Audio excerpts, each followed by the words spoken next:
दुनिया भर में गिरती रिटेल बिक्री के बीच भारत का खुदरा मार्केट लगातार छलांग लगा रहा है।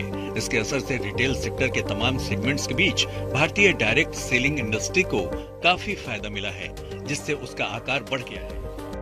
World federation of direct selling association यानी WFDSA के ताजा आंकड़ों के मुताबिक 2022 के दौरान भारत में डायरेक्ट सेलिंग इंडस्ट्री 3.23 अरब डॉलर से ज्यादा की हो गई है।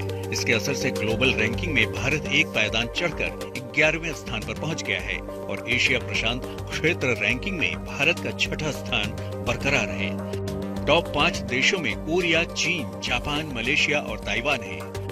अगर बीते 4 साल के दौरान वर्ल्ड डायरेक्ट सेलिंग इंडस्ट्री के प्रदर्शन पर नजर डालें, तो ग्लोबल रिटेल सेल 2022 के दौरान 172.8 अरब डॉलर, 2021 में 175.5 अरब डॉलर, 2020 में 172.14 अरब डॉलर और 2019 में डायरेक्ट सेलिंग इंडस्ट्री की ग्लोबल रिटेल सेल 168.17 अरब डॉलर थी। अब अगर इस प्रदर्शन की तुलना भारतीय डायरेक्ट सेलिंग इंडस्ट्री के प्रदर्शन से की जाए तो बेहद हैरान करने वाले आंकड़े सामने आते हैं। दरअसल वैश्विक प्रत्यक्ष बिक्री 2019 से 2022 के बीच 0.9% की दर से बढ़ी है, जबकि भारतीय डायरेक्ट सेलिंग बाजार ने 3 साल में 13.3% की CAGR हासिल की है। ये प्रदर्शन इस लिहाज से काबिल तारीफ है कि दुनिया की टॉप 10 डायरेक्ट सेलिंग कंपनियों में से केवल 3 ही भारतीय बाजार में है।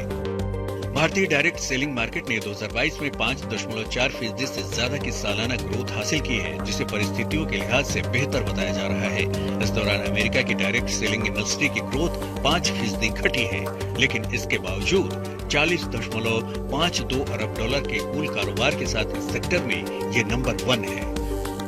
अब भारतीय डायरेक्ट सेलिंग इंडस्ट्री का सुझाव है कि सरकार इस क्षेत्र से जुड़े नियम कानूनों में लचीलापन दिखाए, जिससे दुनिया के सभी टॉप 10 कंपनियां भारत को अपनी योजनाओं में शुमार करें। आदित्य केराणा, आज तक।